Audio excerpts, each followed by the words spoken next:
One button done up. I'm very relaxed, as you can tell. I've been stretching.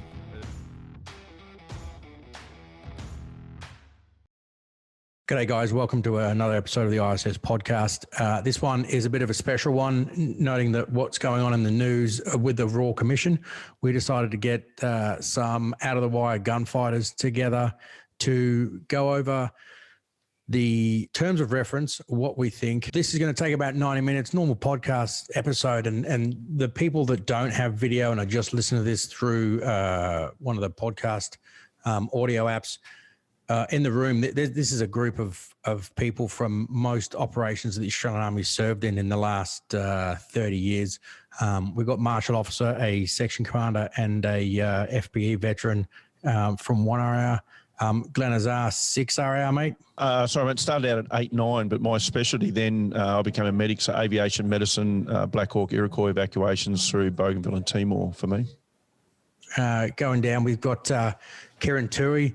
Now he's a open arm peer support advisor. What's your rest of your background, bro? Combat engineers, and then went into a specialised drafting role. We've got Hawks from HR with Hawks, Simon Hawken, mate, Rwanda vet, and a few others. Rwanda and East Timor, mate. Nice. Justin Huggett went over with Op Herrick with the Brits, Australian section sergeant, left as a sergeant, Medal of Gallantry recipient. And going across, we got Willie.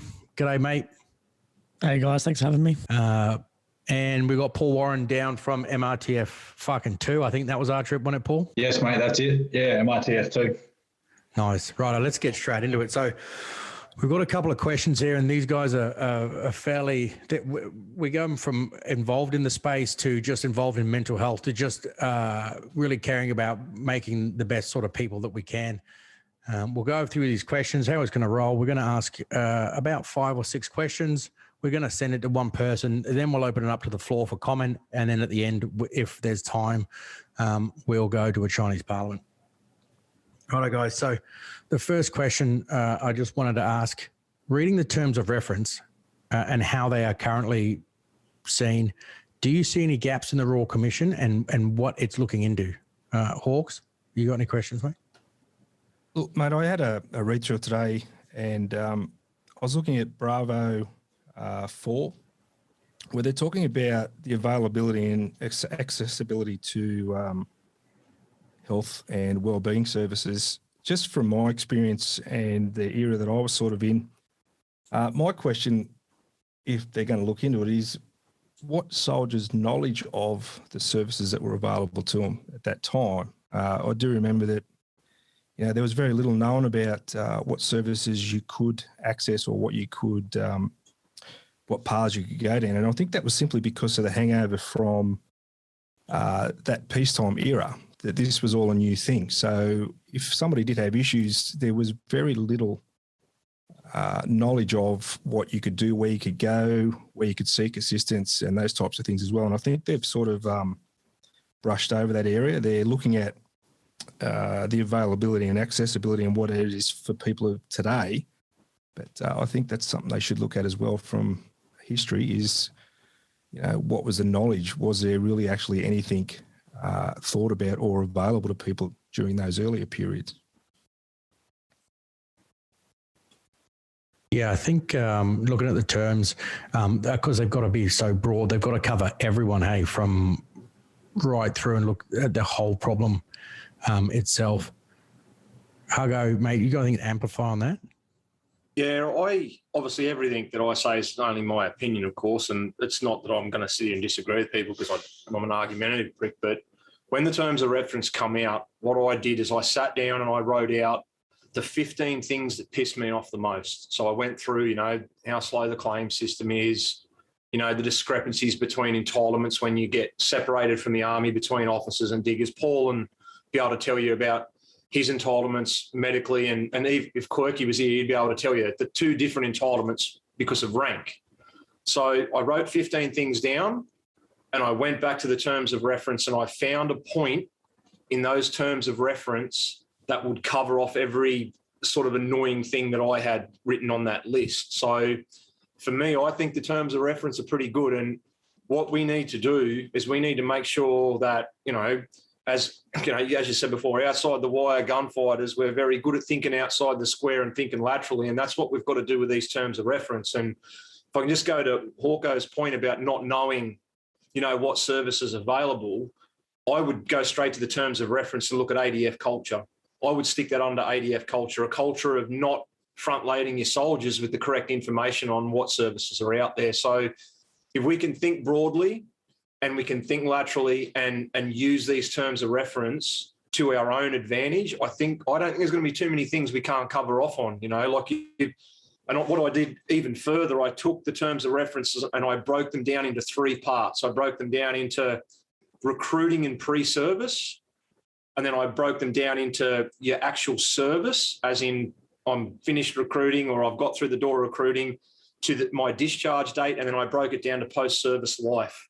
So I think there's enough there. Once again, only my opinion, I think there's enough there to cover just about everything. And there's a big thing in their terms of reference. I can't remember what one it is, but it talks about looking in to all facets or all specifics of the Department of Defence, DVA and other government organisations. So we can look at other things like ComSuper. You can look at government organisations like the old VBCS, now Open Arms as well. So we can look at everything in a whole scope and look at improving that way. So, once again, I said just my opinion, but I think there's enough there that we can cover off if we think well enough about it. No, great answer, mate. I'll open it up to the floor. Does anyone, everyone agrees with Hogo on that one, or? I do. I agree with what he's saying. Just me reading it through here, and I did the same sort of thing, basically, just read through it but I tried to look at it the perspective of, after looking at the people that are going to be doing it and looking at it from not having a knowledge of how defence works, hence why I brought that point up. But you make a valid point there, mate. It is, the terms of reference do delve deeply into most aspects, and that was really just the only one that I sort of jumped out that I didn't think it covered. But you're probably well right that when you look at it in the broad space, it probably will come out in that as well anyway. But I tend to agree, it's not a bad document. I just hope that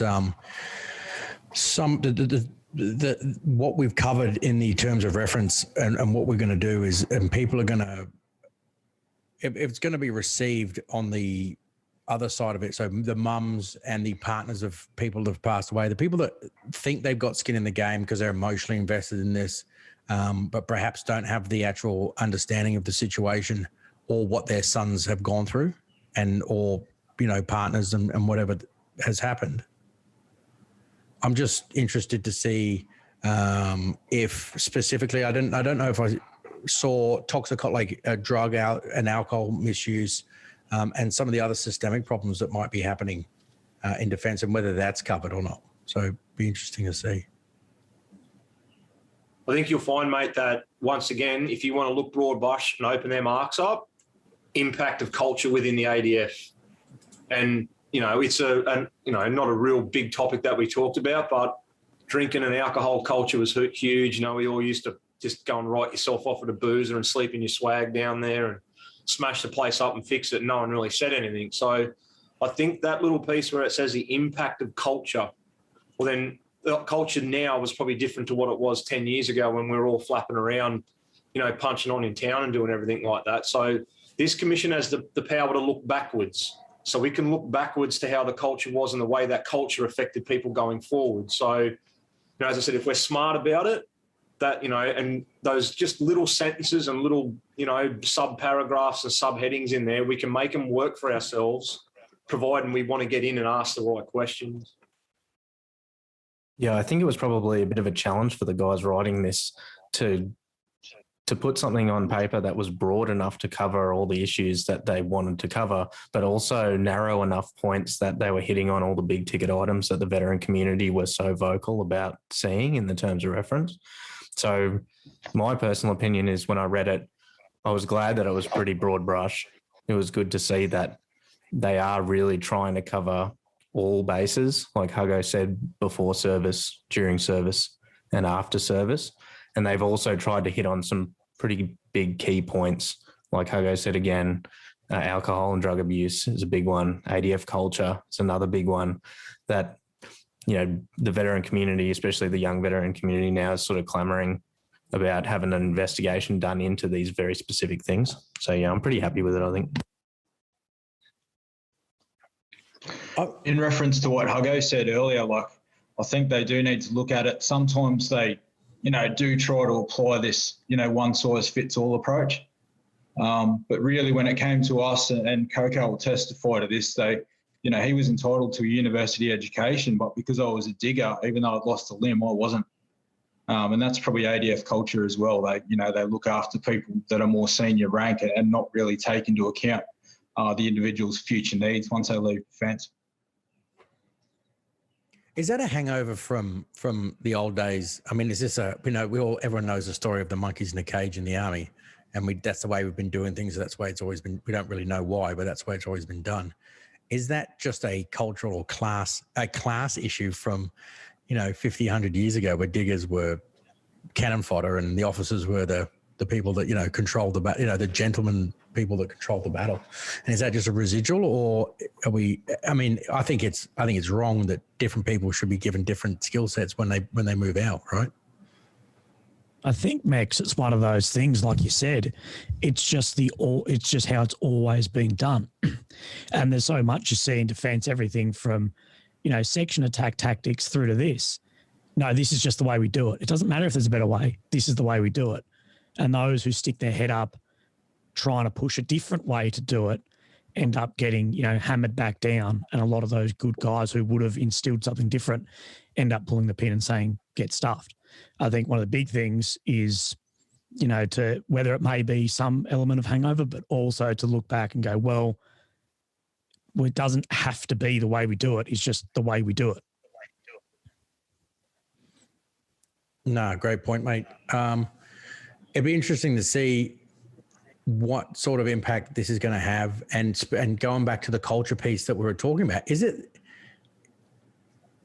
the Army's fault in this? We're talking about people who are committing. We're talking about suicides in defence, and how we segregate those suicides from as a result of operational service.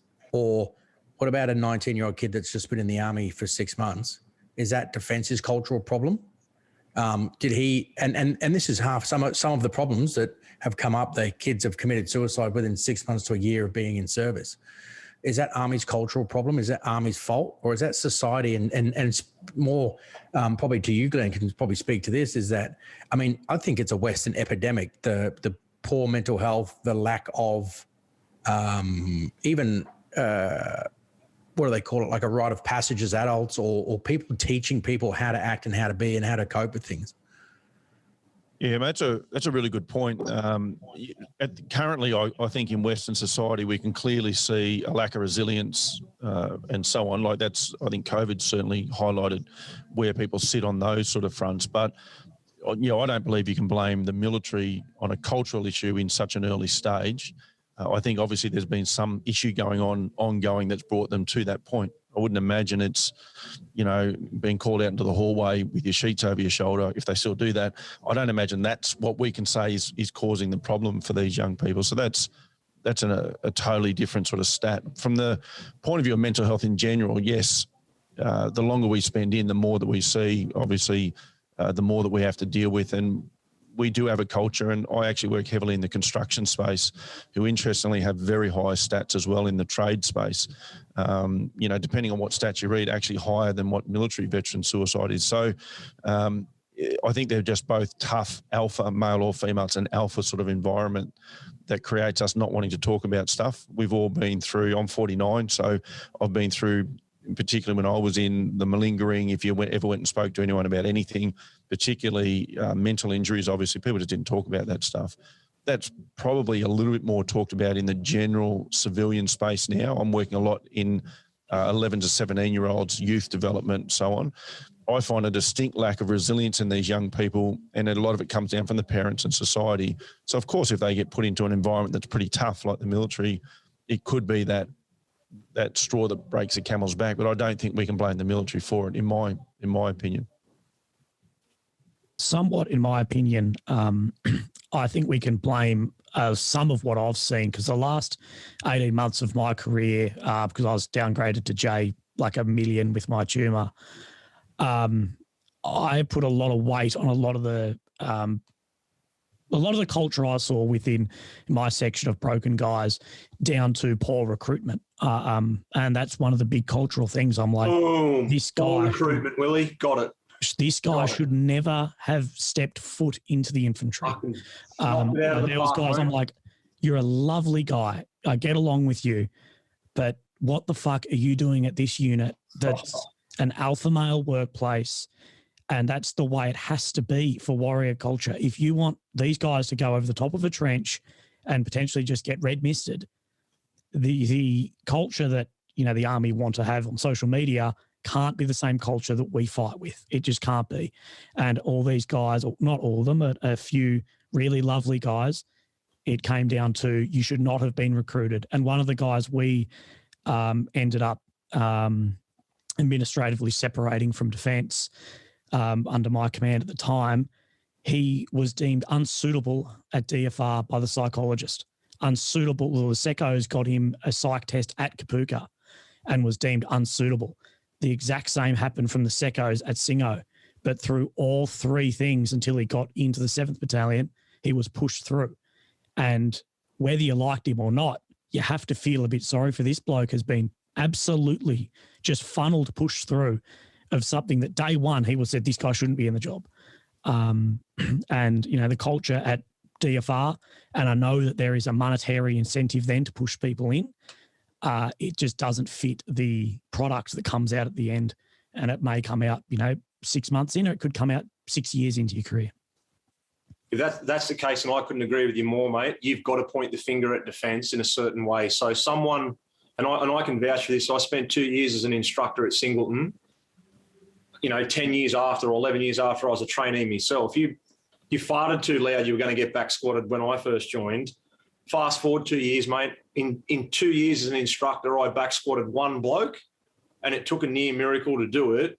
And every time I went to the SI down there to back squat someone, that guy not being at the right standard was my fault. I was the one letting him down by not giving him correct instruction. You know, I'm like, you can't jam a square peg into a round hole. I think recruiting and the standards of people getting let through recruiting, there is a huge percentage of that transferring over to mental health problems and suicide. I'll give you an exact example right now.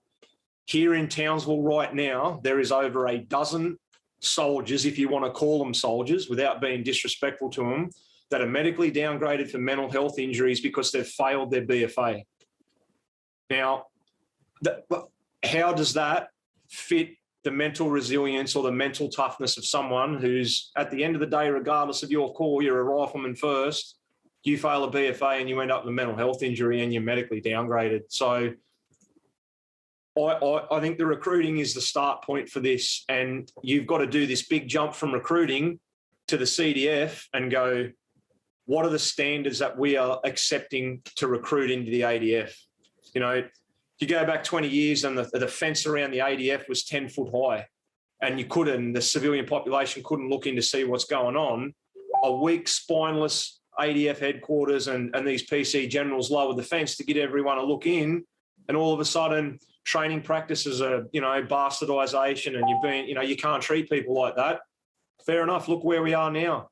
We've got, you know, people crying foul over, you know, I had to throw a girl to the curb about a month and a half ago. She wanted me to represent her in a DVA claims because she was being bullied. She didn't realise I knew a CO. I rang a CO and she was a piece of shit that couldn't turn up to work on time. So I rang her and said, there's a difference between bullying and being a piece of shit that can't turn up to work on time. So there, as Glenn said, complete lack of resilience, and it starts at recruiting. And yeah, I couldn't agree with you both more. On that recruiting point there, I think we're dead right. It's become a commercialised business now, and you're right, there's incentives. But I also think what they're doing is we're trying to apply public service standards to uniformed members. So dropping out of government, and it's the Department of Defence, and whether it's where it's coming from, it's applying those standards that we hold our public servants to a uniformed member, and as we're talking about, gunfighters, whatever it may be. So having that recruiting process incentivised by money, and also looking at those standards that you hold the public service to, and that's what you're accepting as a person to work within the Defence Force, is an issue as well. Whereas in the past, I think, in probably our era, you went to the recruiting office and there was an Army sergeant, a RAF sergeant, and a Navy, whatever they have as a sergeant, and they were the first person you spoke to, and you spent most of your time talking to them, and you might see a doctor or a psych or something, but if they didn't like you, you were just told, no, go somewhere else. Whereas I think now it's get people in the door, get them through some testing, get the tick in the box, move them on, but applying those standards of a public servant, not the standards of a soldier, as a soldier would apply to a person. So I think, recruiting is a big issue for defence. We've gone so far backwards with that.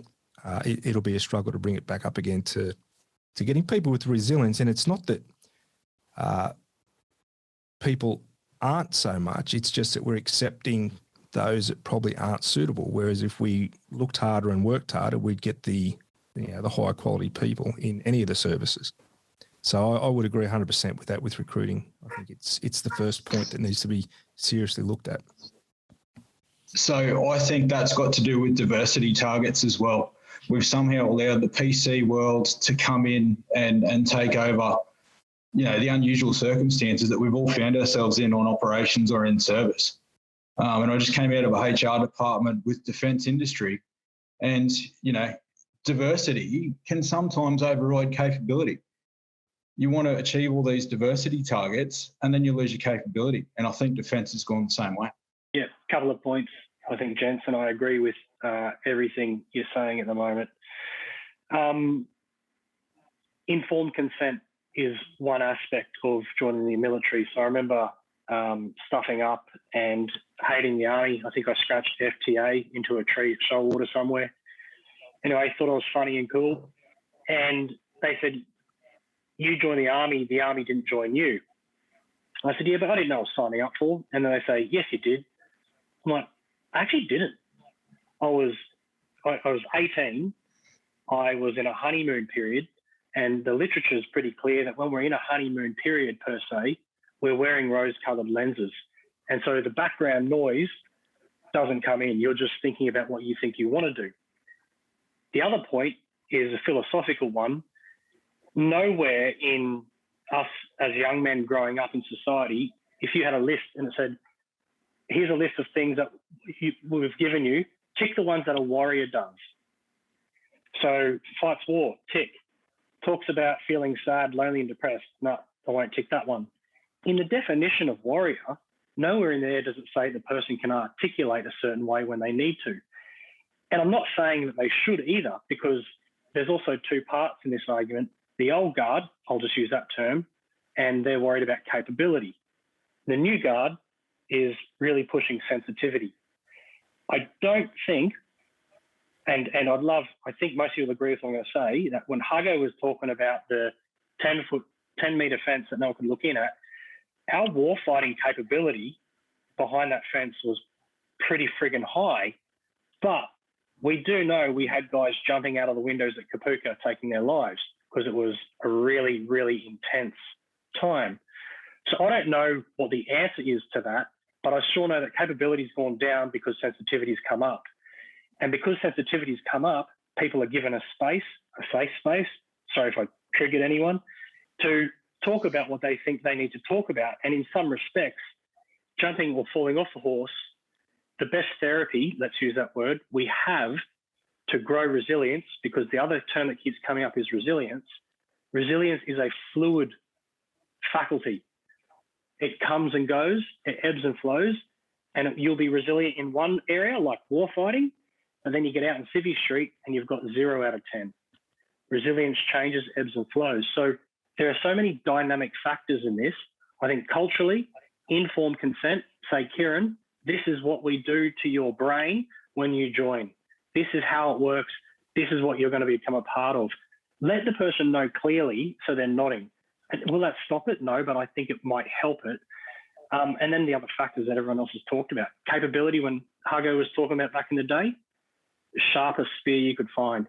But I dare say what I see now, peer mentoring veterans from Vietnam, actually got a World War II vet who I peer work with, right up into contemporary vets, is the guys who went in and definitely should have gone frontline warrior soldiers, but in there, and you probably saw this at Singo, Hugo, good soldier, broke his leg, busted, his whole dream from when he was 5 years old, gone down the gurgler.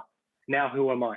And now there's this battle with injury that won't let him continue as a warrior, but also the identity which he wanted since he was a young fella is gone. And now the guy doesn't know what he's doing. And the answer to that, I don't know. Can I chime in for 2 seconds, Max? Boys, they're all wicked points. Absolutely. I think the majority of what we just went through, to round it back to Max's original question, we could probably make submissions on those based on the culture piece or one of the terms of reference that exist at the moment. So everything that's just been said could become a submission based on one of the terms of reference. But to pull it back to if there is any gaps in that terms of reference, the one thing that I can't see in there anywhere, and correct me if I'm wrong, but is impact of media.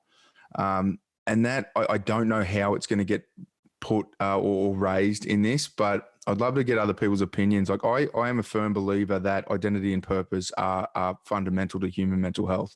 And the military gives us that. Now, when we leave or even when you're still in and the media is bombarding everyone with this concept that the government's dropped us like a bag of shit. The country doesn't care about anyone anymore.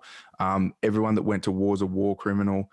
That is directly impacting people in the identity and purpose space. If you cannot be proud of your military service, you're going to have mental health decline in later life. So I'd love to hear people's opinions. Is it something that should have been, I mean, it's too late now, but is it something that should have been brought up in the terms of reference? Is the impact of media and the changing narrative on if it's good or bad to be an Australian defence member, is that an impact on suicide and mental health decline? Sorry, Adrian, if you go down to point golf, and once again, we've got to think laterally and outside of the square here, and it's talking about any systematic issues in the nature of defence members and veterans' engagement with the Department of Defence. So that's talking about any systematic issues.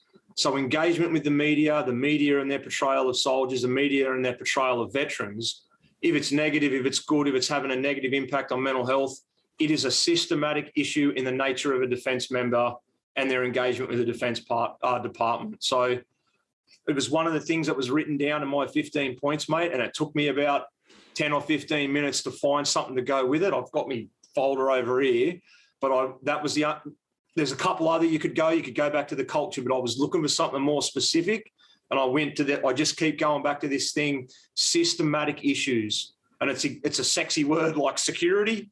I think if we focus and we try and use these systematic issues and we try and make those little sentences and those sub-paragraphs work for us, there's not much we're not going to be able to point the finger at. So once again, just my thoughts. I'm happy to hear any different, or if people have looked through and found something better, then I'm happy to listen.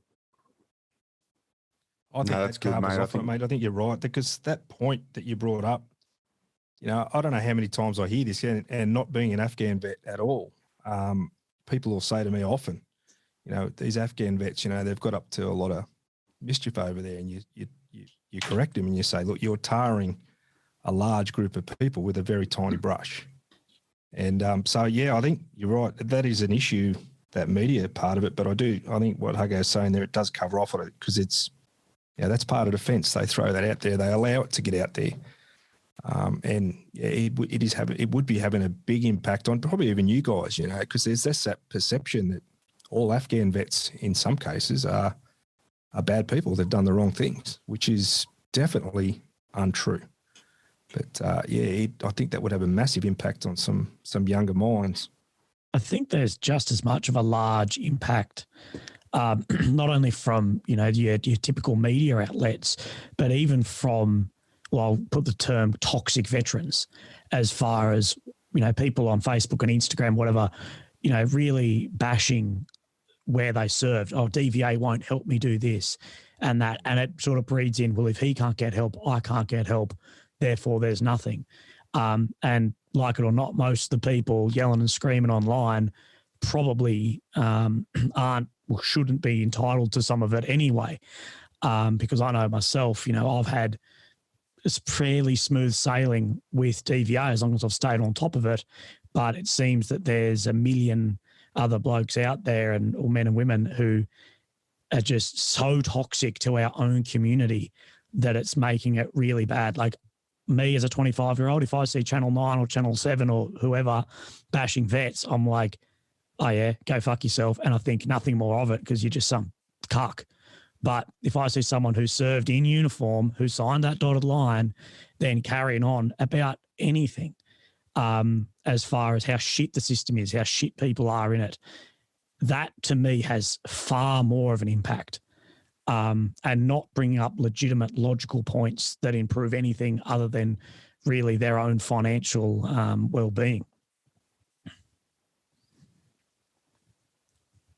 There's a term that, a term I coined called enabled entitlement, and it also it happens without conscious awareness, if that makes sense. Like a lot of people, when we're serving, don't know that we're sort of being enabled to act a certain way without being aware that that's what's actually happening. And so the focus is capability, which is great, but then when they get, and so their ability to go to a war zone, people want to go. No, like most people I knew anyway, wanted to go. Put them on Civvy Street, and now their capability is at a zero. And so everything was catered for when you're in the military. Your uniform's there, everything's there, it's all done for. Your food's on base, your medical's on base. And then they get out and they're like, oh, I've got to drive 15 minutes or catch public transport to do groceries now. It's like, yeah, welcome to the real world. And so it's a shock and a change for that person. And I'm not saying it's right or wrong. I'm just saying that that's what we seem to observe anyway. And the other mistake, to go to Adrian's point about the media, look what happens to rugby league teams if a player has been alleged of some foul activity. The coach and the team stand in front of the camera and they go, we're going to stand behind Kieran and support him through this rough patch. And they're like, wow, that's pretty impressive. Now let's watch a soldier who is done for some sort of foul act, boom, on the street, and the boss comes out in the news and goes, we got rid of that scumbag, guys. So why? They're playing footy and they got more support. He went to war zones and gets none. He fought for what he thought or she thought was liberty and justice for people in their country and supporting them, yet isn't afforded the same justice when they return home. Now, the Wallabies keep losing. Look at the coach, not the players. Army isn't performing. Look at the players, not the coach. I just think that Army tries to say we'll copy what society will be like society, the same standards and levels and values. You can't. You're in the business of war. You're the only organisation in the business of war. So what would be good is if a military leader stood in front of the cameras and went, yeah, I hear what you're saying, Channel 7, 10 and ABC, but we're war fighters. We're not in HR or truck driving, but we do take measures to look after our people. But it's different. Yeah, you'd need the ADF, like you'd need a spine to stand in front of the camera and do that. And I'm yet to see look at the minute this shit with the Brereton report come about, Campbell would have been gone. If as a section commander or platoon sergeant, my diggers had played up like that, I'd have been battalion orderly sergeant day on and day off for 6 months. So you're 100% right, Kieran. That's, your 2 points, mate, the football analogy and that, mate, you 100% hit the nail on the head. The only people, you get a digger that gets in trouble, the only bloke that's going to stand in front of him is his section commander because he's probably defended him in front of the CO, and that's it. Everyone else, and if you go all the way back, I done my subject one for corporal, and I got pinked for my attitude doing service discipline law because in a whole class full of, 30 or 40 people and you're doing your scenarios on a soldier that's mucked up, 99% of them are sitting there working out how they can charge the bloke, and I'm sitting down the back trying to work out how I can get him off.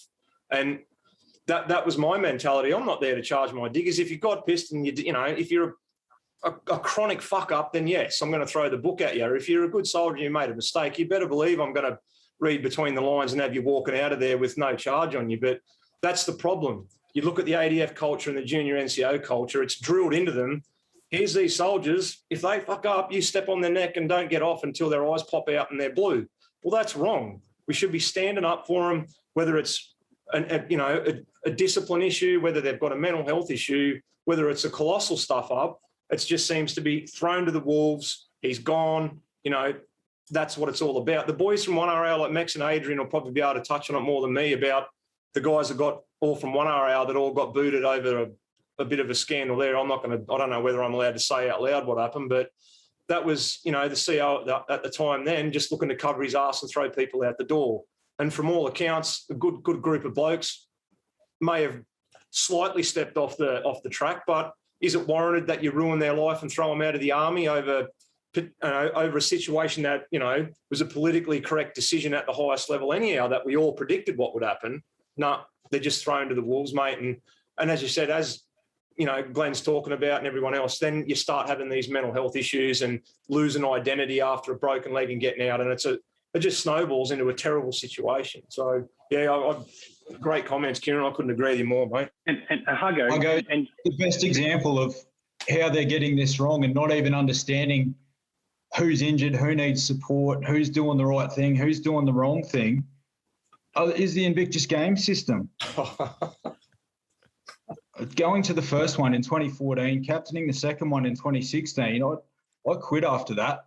There's people that really could have had their welfare and their, confidence grown by things like that. And the hierarchy sent us a whole heap of clusterfuck, and it embarrassed us.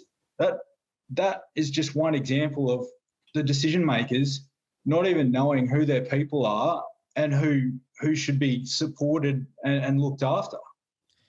And I think to touch on how that, in my opinion, I agree with you all, of the system failing in this, is that these guys, your solid junior NCOs or your solid subbies who are sticking up for the diggers, who want to make it a better place, not only for sensitivity, but for capability. And I think they both play a role. The way the system is set up, and sort of to link in with Mex's point of it's the way we've always done it, but the way the system is set up, that these people, they never get into those higher ranks where you will not get into the ranks that change the doctrine. You will not get into those if you are there to stick up for the boy or stick up for the diggers, to be all about, making it a better troop. You have to be a politician. You have to agree with the politics of the time. And you would have seen it a million times over. Good secos, good sergeants, good subbies, good captains pulling the pin or being pushed out because, well, I've reached ceiling rank, and because I'm not brown nosing or a politician, I've been told to, get the boot, or I'm discharging because this isn't a system I want to be part of. I got in an incredibly heated rank with, we'll say, the highest rank in the Australian Army in 2019. I was invited to the Junior Leadership Conference in Canberra, and the argument came out that the all-corps PESA weight was too much. Anyway, back and forward, but I got into an argument about, no, the weight is real, and the highest rank in the Army at the time said to me, when did you join? I'm like, 2014. He said, you have never carried over 20 kilograms in your career.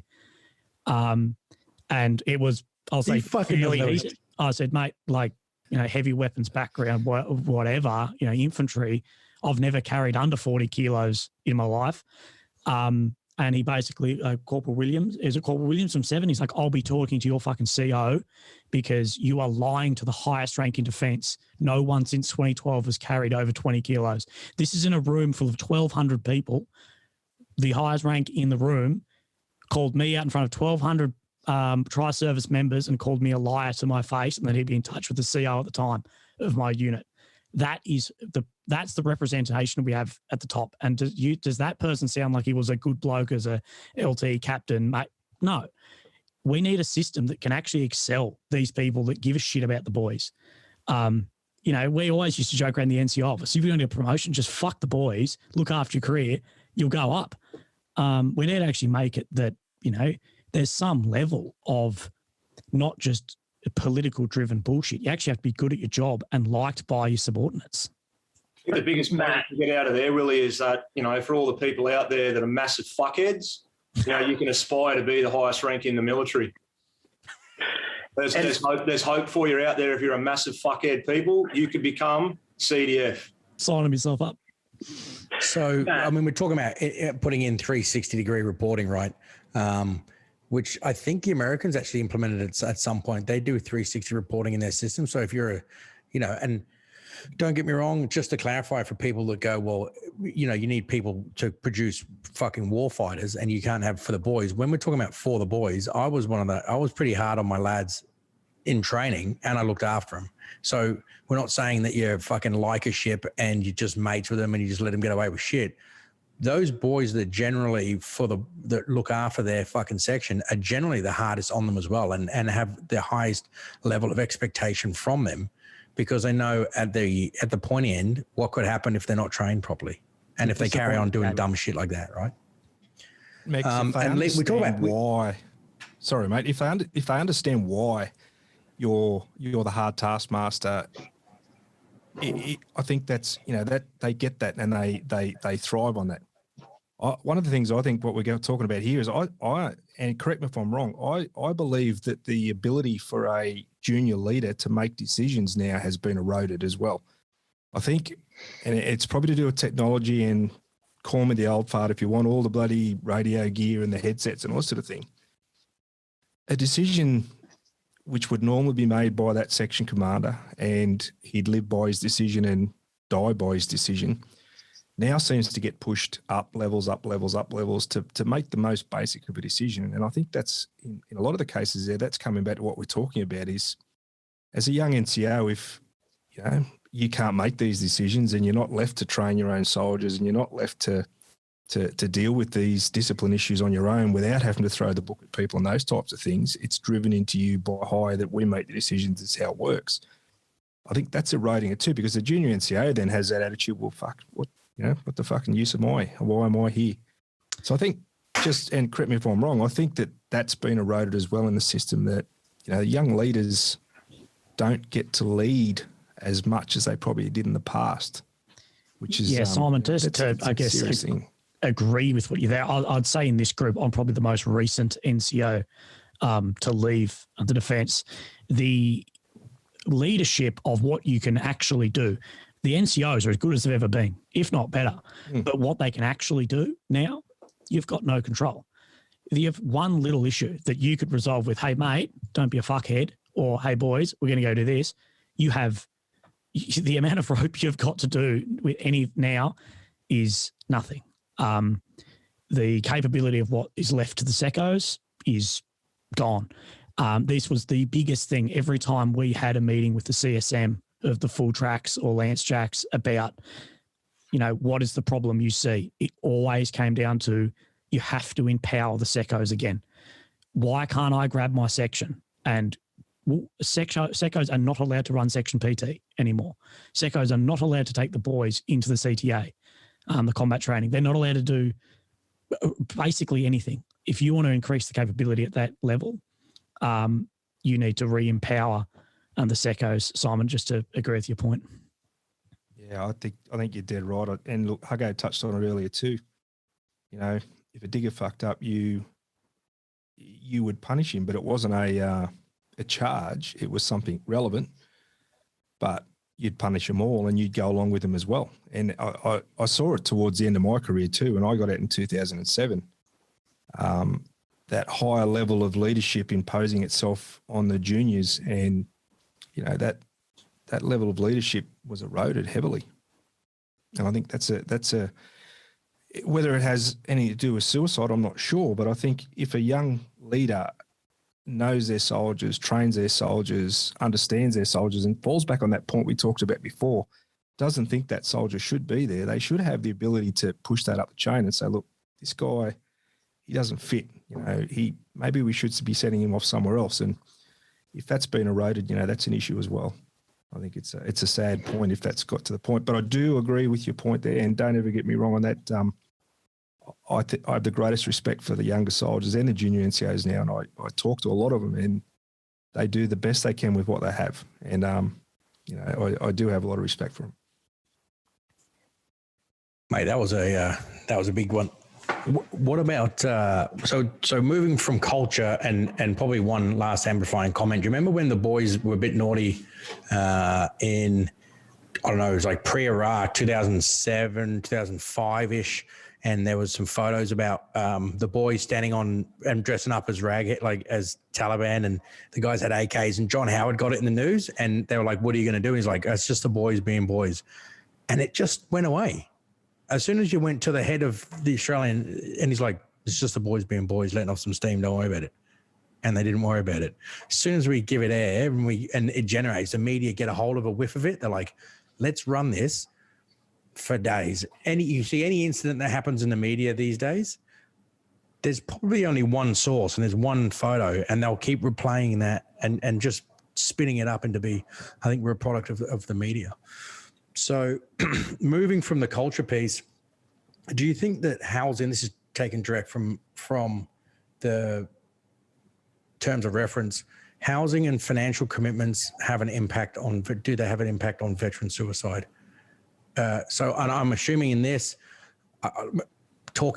the homeless veteran piece is probably, is that where I'm thinking it is? And financial commitments, I can't see that having an impact. I think we're one of the, before I throw it to the floor, or put it out there, maybe Marsh, you're an intelligent bloke, you can run this one in. I've never had a problem with housing in or out of defence, and I've never had a problem financially with my own commitments. We're one of the best paid, we are the best paid army in the world, and we have some of the best support financially and housing. Yeah, I think what they're hitting on here is just the different departments of DVA and their specific responsibilities. So like you've got culture that we've sort of talked about already. Then you've got housing, so all the housing support services that DVA offer, and then obviously the financial reimbursement or compensation that DVA are going to give to people with whatever claim. So I think this point is mainly just them trying to highlight that DVA do some very specific stuff. DVA have a job. We see DVA more as an insurance agency than a support service.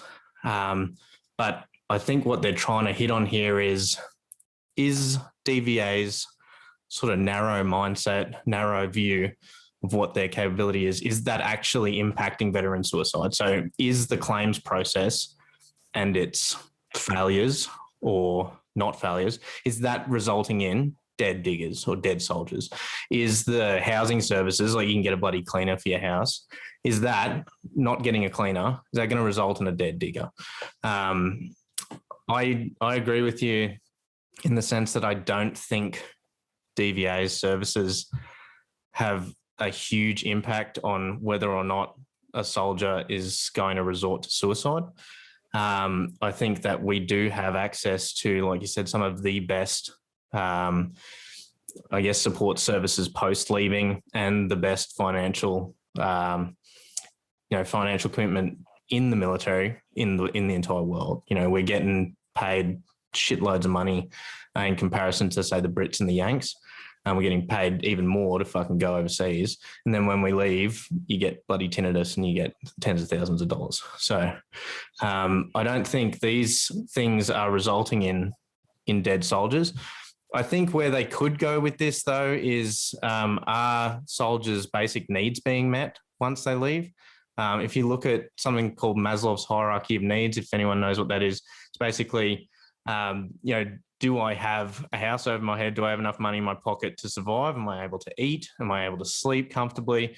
Only if I have those things can I then begin to worry about the rest of my fucking mental health. If I don't have that stuff, then, the whole conversation with a fucking psychiatrist is useless because I'm too busy going home worrying about if I can afford rent next week. So I think that's something they should definitely highlight on. Are all the people leaving the service in a good financial position? I think the answer is probably going to be fuck yes, considering all the entitlements that we have. But I think, as far as financial commitments, housing, culture, impacting veteran suicide, I don't think it does really.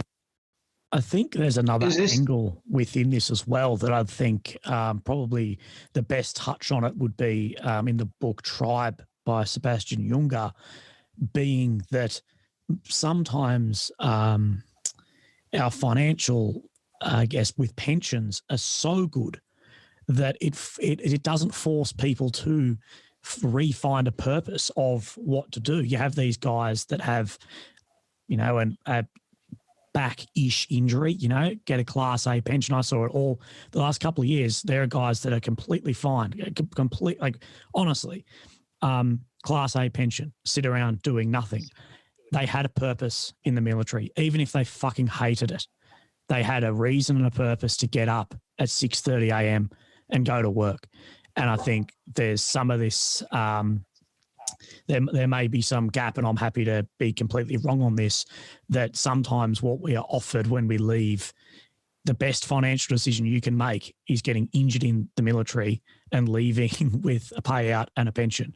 But you leave with this and it doesn't increase this purpose. I think you could say, okay, we're paying every single digger who leaves $500,000 a year. And I still believe their mental health would be just as poor they still need a purpose. I know myself, the worst mental health I've ever had was leaving to me, like coming up to my last day. I'm like, fuck yeah, I'm getting out. I'm going to do whatever I want. Hoorah. I got out. And then I very quickly realized, what the fuck what do I get up for now? And for those who, know me, I've got a lot more going on than, a lot of guys and a lot more opportunities. And I know guys who are getting up to just do nothing. And I think sometimes our system is so good that it just allows guys to sit around and do nothing, never forced to re-find a purpose. And they fall down this big spiral that, has almost been so good it's forced them down. And I'm happy to be wrong on that. No, mate, I completely agree. That's definitely the case. Like that. Oh, I've talked to transition platoons and stuff like that across Enoggera and Townsville. And the young average digger that particularly comes from infantry goes, well, I've got no skill set. He's happy just to take his pension. I'm like, well, the program I put together with Rheinmetall, there was another amputee, there's people with severe PTSD. I'm not saying every single person that comes out of defence can work, but you can transition them to a place where they can strive for something, have something to get up for, put them in a workplace where they're supported and they can function.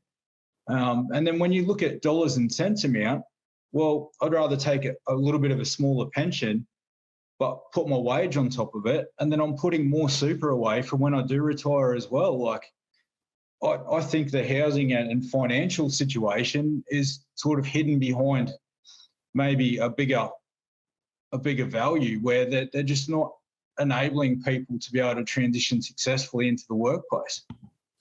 Yeah, I think the toxic veteran culture we were talking about before, these veterans leave defence and they see DVA as their new purpose. Rather than, Willie, what you were saying is DVA and your purpose should be completely separate. If you're taking money because you're entitled to it, that's totally fine. But the receiving of that money should not be your entire life goal. Your life goals should be completely fucking separate to that stuff. And there is a huge gap in the education of these soldiers or the education of these veterans, teaching them that their purpose is not to get money from DVA. Their purpose is something completely different, and it's their fucking responsibility to go out there and find that. If they're entitled to money and housing services, that's great, but they need to also go and do something with their lives. You touch on transition here, which is another term of reference. But going to the point about housing and money, I think to be devil's advocate and I agree with you guys, wholeheartedly with those comments. Depends how you're discharged as well. So, for example, my last day in the military was the first day the MPs came in and fucking patted me down. See you, pal. Off you go. What do I do now? And it was like a shock and a disbelief. And my savings from my tours that I'd done, because I was studying uni at the time, that money that I saved went to that. And by the way, I had never thought about, while I was a happy, ignorantly blissful digger, by the way, ignorantly blissful, I didn't think about how I would save money or pay for housing and stuff when I got out. Boom, patted down, out you go. How do I, and I was like, shit, how do I see a doctor? How do I pay rent? I'm literally not, I just didn't think about those things. I was in so much shock. And it goes back to, as well, the whole media. So the media's role in this was, we've got rid of a scumbag from the ADF. So I'm watching that, and then that's getting echoed to my family. Then I go see a mate that afternoon, my last day unbuttoning me cams, which I wanted to be a lifer. And I go to their house and his wife walks out of the room, for example, because she saw what happened on the news. And so I actually don't care now. I don't care about my rent. I don't care about my money. I started hitting the drugs. I started going across. My money started going. My uni started failing. And then the momentum continued. Everything you're saying, though, is right. The purpose had been taken from me. And it took, for me, to be devil's advocate, rock bottom for me to go, you know what? Identity, if I think I'm a soldier, well, then get the fuck up. And I had to learn that myself. My advocate ran away. A surgeon turned me away who was also a reservist surgeon. He said, how'd you get kicked out? And I told him, I'm not here for that. I'm here for my joints. He goes, no, how'd you get kicked out? And I told him, he goes, no, not doing your claims. DVA advocate went off. Like, I just went, this is shit. I'm going to just get lawyers and they can do it, because I'm now more tired and I'm more fatigued and I need to lie down on the couch. And I see this every week in our role with guys who, depending on how you're discharged, will make a difference to housing and finances, definitely. But there's also a combination of one's upbringing, genetics, and their involvement in the military to start with as well. I'll give you guys a scenario regarding the DVA finance side of thing. I'm probably going to be the person that, you know, goes against the grain as far as DVA. I spoke to DVA 7 times today. I speak to them every day for different type of things. But this scenario I've seen, I would say, more than a dozen times the last 18 months. So you'd probably all be aware of the permanent impairment assessment process. Go through, get your claim liability accepted. You do a permanent impairment process. DVA comes back with your incapacity points, gold card if you're allowed, and lump sum payment, pension, part lump sum, part pension, et cetera, et cetera. I would like to know on what planet that, it's not DVA's fault, but on what planet the overseeing body of DVA, whether it's Lib Cosson, whether it's the chief psychiatrist within DVA, thinks that it is an appropriate or safe thing to do to give $200,000 to a young digger that's got mental health problems, potentially drug, alcohol problems, and a litany of other things that could be going on in his life. 2 of my diggers from Afghanistan in 2011 have gone through the permanent impairment process and don't have a fucking cent to show for it. It all went up their nose or it all come out the end of their dick, and they've got nothing.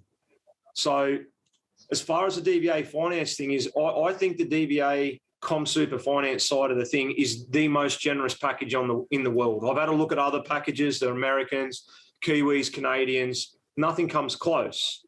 I'm not saying that we shouldn't have these lump sums available, but if you've got it in your DVA file that you have PTSD, depression, you've had a suicide attempt, you suffer from anxiety, and you've been offered this big permanent impairment lump sum, there should be a caveat put on it that you're not given access to that huge amount of money until a psychiatrist or someone has signed you off as stable, and that you can take that. And until that happens, your money's given to you in a weekly pension so you can actually live.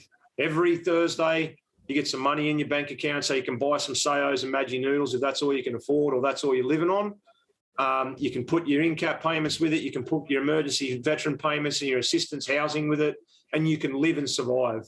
Because this concept of giving the hundreds of thousands of dollars to blokes that are just not in a mental, they just look at it and go, new car, Harley, Las Vegas, coke and hookers, 6 months later, I've got nothing. So as far as the finance side of the thing, I think in a certain facet, the financial side of DVA, yes, in that type of situation is contributing to potentially life-threatening sort of situations. It's not done on purpose. I don't believe. I had to listen to this bullshit dribble out Jackie Lambie's mouth about how she thinks DVA is deny, or delay, deny, or whatever it was, so that people kill. I do not believe for a second that anyone working for DVA is holding claims back so they can kill people. That is the biggest load of bullshit. And Jackie Lambie should have had a head shoved up her own ass for saying that. So all I'm saying is that I do think in a little way that the financial side of DVA, yes, it is contributing, but not in a broad spectrum contributing to any type of mental health. It's there as a safety net. 100% it's getting abused by a bunch of like they're just saps and frauds out there that are taking advantage of it. We'll probably talk about that a bit later. But if DVA, if it falls out of this Royal Commission where they go, right, we've got to look at helping these blokes survive, let's not give them $400,000. Let's not give them $200,000. Let's give that to them in a weekly pension until they get back on their feet and they're in a clear mind. They're not drunk. They're not full of drugs. They're not heading off to Las Vegas or King's Cross, as Kieran was talking about, and then we're going to be doing them righty by then. So, yeah, I think broad, it's good. But if they just tidy up those little areas, I think overall it's going to be quite safe for the guys. And it's a very anyone who thinks it's not generous, they don't know what they're talking about. They're full of shit. And Hugo, there's actually a system sort of in place, not within defence, but myself having a terminal illness, I am able to access my super early. So what I have to do is I have to get online, print out a form. A doctor has to sign off that, yep, Matt Williams, blah, blah, blah, whatever, and then you can pull your super early. I'm not saying it's, the same thing, but it's, getting a qualified doctor to assess the person for then a financial incentive. And if people think it doesn't happen in Australia, it fucking does happen. I'm an example of that. So, I agree that'd be a fantastic thing. Yeah, mate, but without, being too morbid about it, mate, I think if you've got a terminal illness and you want to draw your super early and go out with a bang, mate, you've got every frigging right to. But if you're a young dig, mate, and you've come back from a stint overseas somewhere and you're really in a bad way, then, these big amounts of money, it all looks flush in your bank account and driving around in your new club sport or whatever it is, but it doesn't do you any good 10 years down the track when it's all gone and you're left with nothing. So, but you're on the money, really, for sure. So just on that point, guys, I've got a 21-year-old son that's never served in defence. He's just finished his apprenticeship as an electrician. There's no fucking way in hell I would give him $200,000 with his mindset now to go off and, look after yourself, son, because you're dead right. At that age, for someone who's fine, who's just been doing an apprenticeship, he's fine. He hasn't been through the same sort of thing that some of these young kids have been through overseas. Not a hope in hell that I'd give him that kind of money and think that he's going to do something with his life. He's going to be straight over there with Hugo in fucking Las Vegas, having the time of his life. It's a very valid point, because that's a life skill. What you do with money, it's not something you should get when you're in a bad place and you're unsure and you're feeling lost and that type of thing. It's not to make you happy for a short period. It's supposed to set you up to live. But that's a life skill you've got to learn. And a young guy, and obviously different people mature at different times. But generally speaking, we all know young soldiers, fresh out of overseas, if they've got something wrong with them, you give them a pocket full of money, they're coming to work the next day with a club sport. It's I agree 100% there. Have some sort of assessment system that qualifies this person. They're in a position where they're going to use this wisely and do something with it, but support that person on that path to getting there. I agree 100% with that. I've often looked at that, the amount of money they hand out to people, and in particular, I look at the age and just think, that's craziness. Which leads me to two questions, one on housing and separation from tribe. So perhaps the posting cycles and moving people out of there. The Army did look at this just as I was leaving. They were looking at stopping posting cycles so that people, you like the Brits, you joined your unit, you stayed in your unit, you went down to a training establishment, you trained those soldiers going back to your unit, and then you went back to your unit. And you didn't post around Australia and move locations and start creating these networks all over again. So I think that would be something that I'd probably like to look at. I know there's probably a negative aspect of that, is that if you're a piece of shit in your town and you're trying to join the Army to move away and get away from it, maybe that's a different story. But I'll be interested to see any thoughts on that and the posting cycle and whether that comes into mental health and with the housing. Oh, of course it does, mate. No, mate. Imagine going from sunny Townsville where there's no winter to get posted to a shithole like Singleton. It's fucking awful for your mental health, mate. It's the biggest pimple on the end of the arsehole of the world. You go from, what is it, winter here in Townsville at the moment is 29 degrees, and it's what Singleton was probably -5 today, and the town's a piece of shit to go with it. So no, of course it's got something to do with mental health, mate. Like I've served with the British Army, and one of the things that you can tell about those guys and the way they do their posting by keeping it all in-house is the passion that they have for their unit.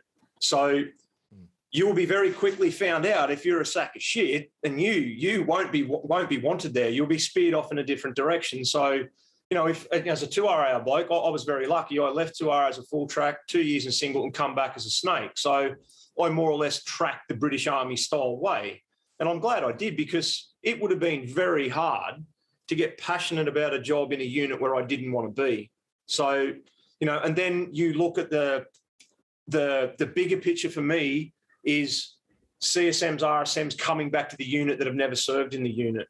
So I'm not going to say the bloke's name, but many years ago, literally one of the biggest cockheads I ever met in the Army come back to 2RAR as an RSM, never served a day in 2RAR in his life. And still to this day, he's probably one of the most hated blokes to ever walk through Samish line. So, and that was because had zero background, didn't know what you look at 2RAR, 1RAR, Northern Battalion, 6RAR would have their type of sort of mentality and the way they operate, exactly the same as we did up here. And then all of a sudden you're bringing in this, especially at the OC level, the CSM, RSM level, and you've got a digger that's gone digger, land shack section commander over the course of 8 years, and now his CSM's come from another unit that, doesn't have that mentality. I think it's bad. I always thought it's bad.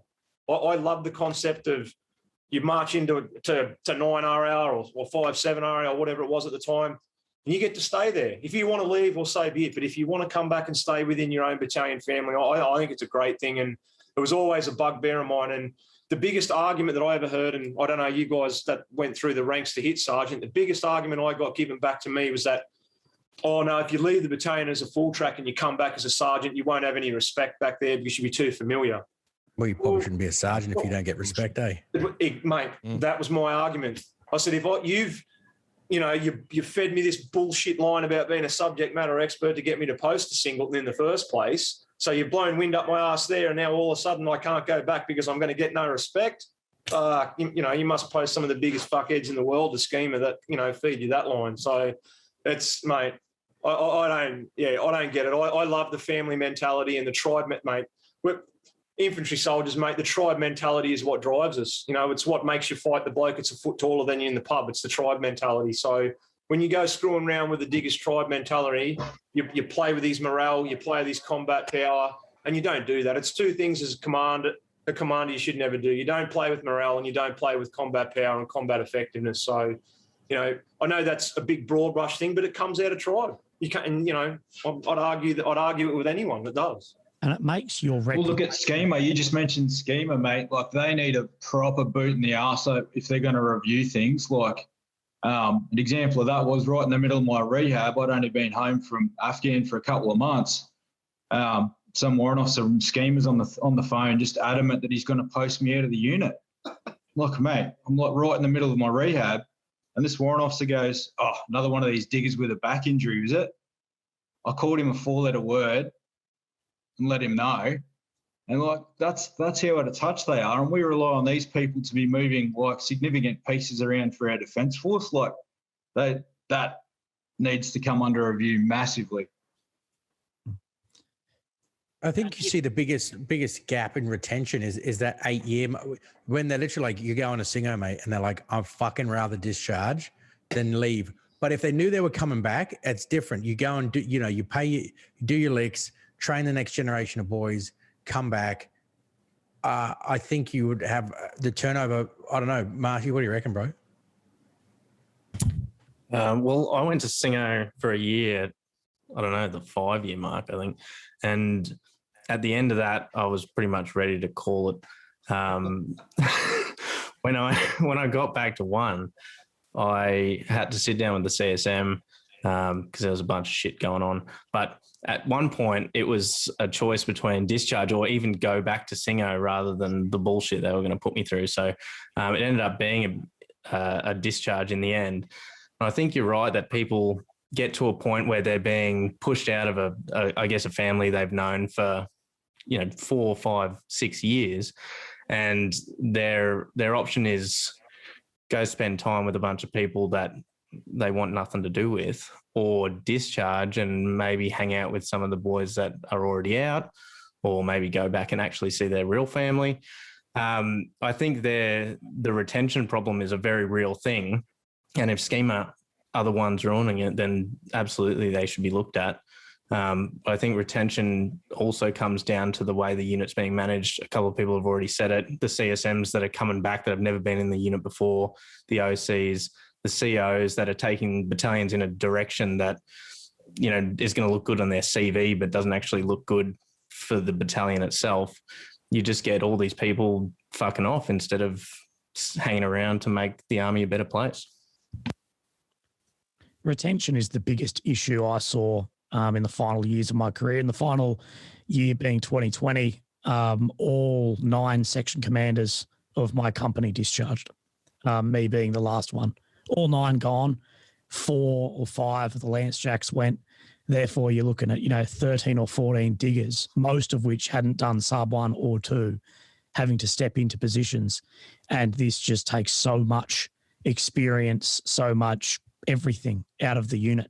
And there should have been something looked at to, okay, why the fuck is this guy leaving? This guy's done 14 years in as a full track, or he's done this, and there's not even a blink at to, okay, what potentially could we do to keep him in? He wants to do a year at Singo. He wants to do this, rather than, oh no, fuck you.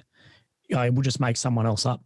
To lose every single section commander in the company within 12 months.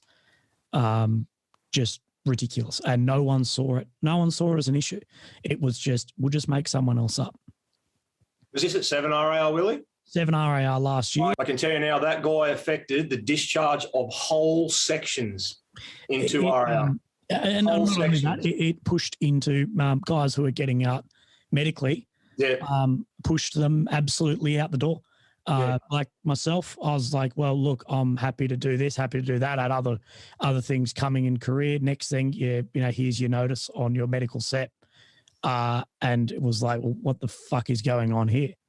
And, I had a lot more options and a lot of guys. I'm incredibly fortunate, but 7 RAR lost last year, as far as I'm aware. We lost full sections of guys and had over 60% guys leaving, as far as I'm aware. Oh, yeah. And you're losing those secos. And I remember there was 3 secos put in a discharge on a day when the RSM at the time, he was leaving, got a plaque, got all this shit. There's full tracks who it was their last day. It was their last day. One of them, 15 years, 4 tours, didn't even get a thanks. They just, oh, yeah, knock off, lads, see ya. And it's like this guy did under 12 months because he was kicked anyway, but under 12 months, just in a high rank position, and gets a fucking plaque and his name on the wall and all this bullshit. And there's these guys that are given their life. They've lost their mates overseas to get just oh yeah, fuck you. No one ever cared about your career in the end anyway. Oh, mate, and this was from a bloke that used to sit down in his CP, mate, and again, and joke about getting a DSM. And I was like, mate, I know for a fact you're not joking. You're legitimately sitting there thinking about how you can get a DSM. And I said all along when I went into the veteran community and everything like that is obviously we've all got people we don't get along with, we don't like, and I come up with this mentality that I'll go along to get along.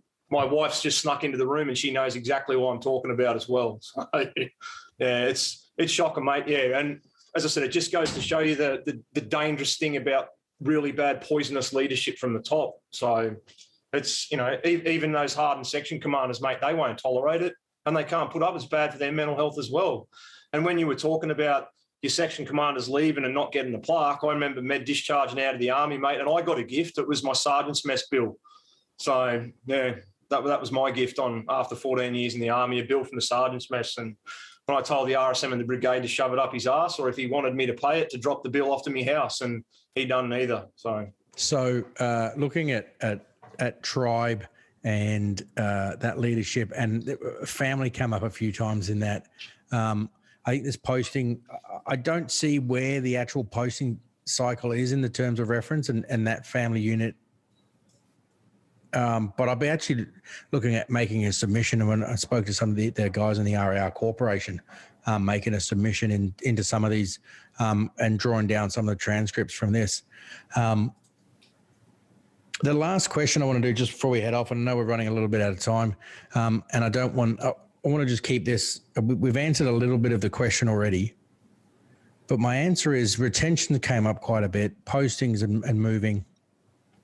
Remember the having DFRDB. So question 6, after completing 20 years of service, you could just get a pension and leave.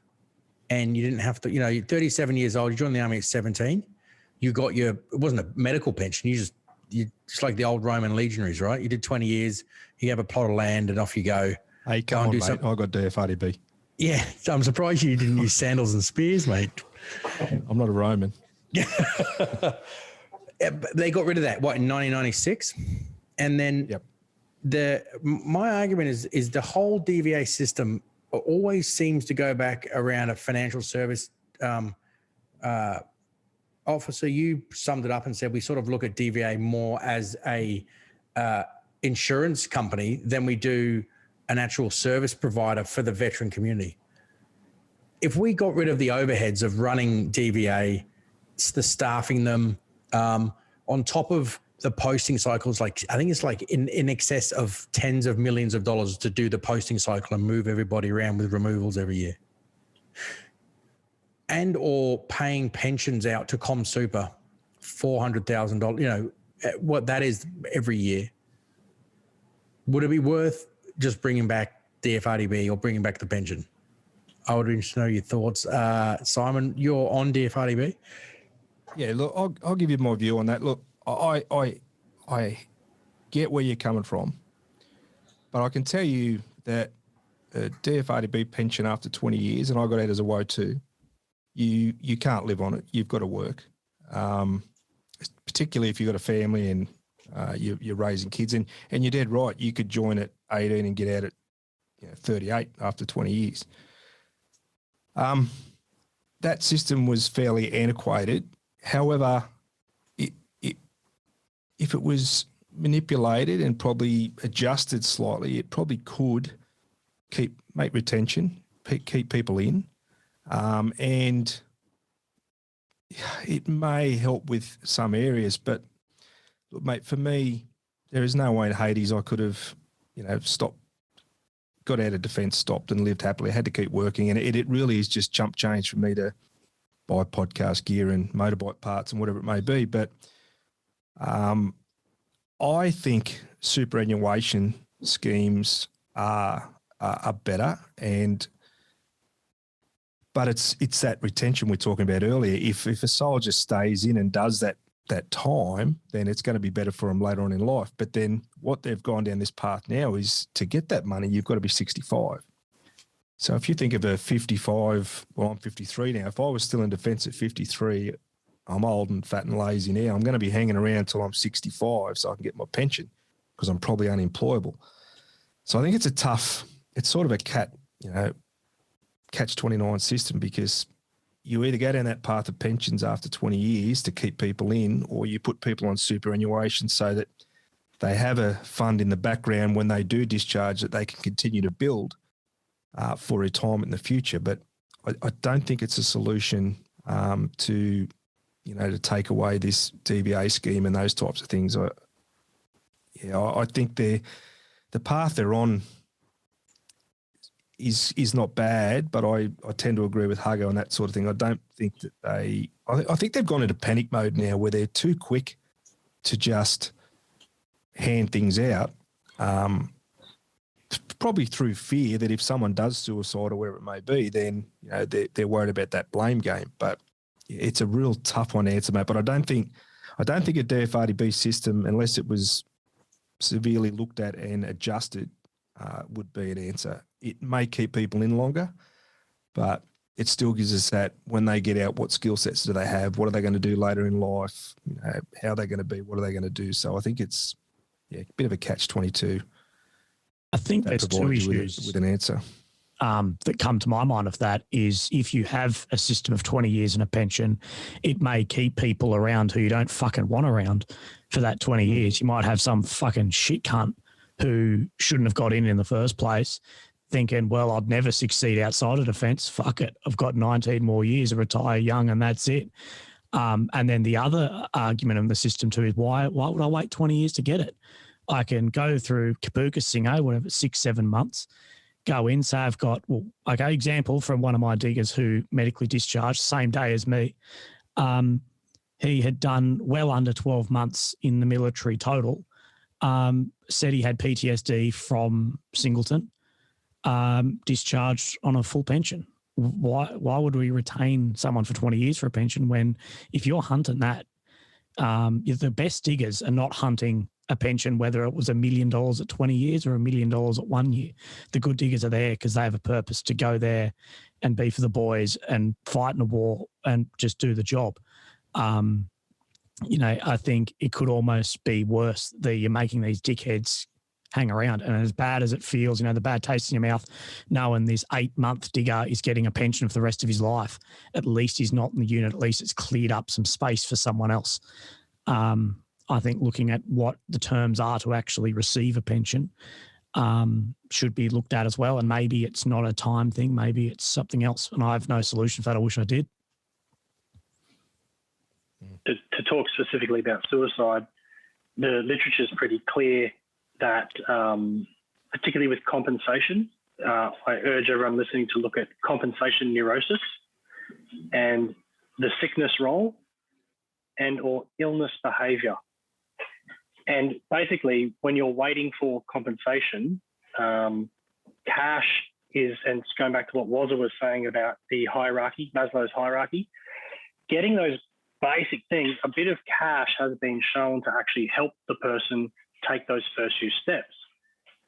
But like Hugo was saying too, I know a guy recently who got $400,000 and it all went in his nose and into pokies.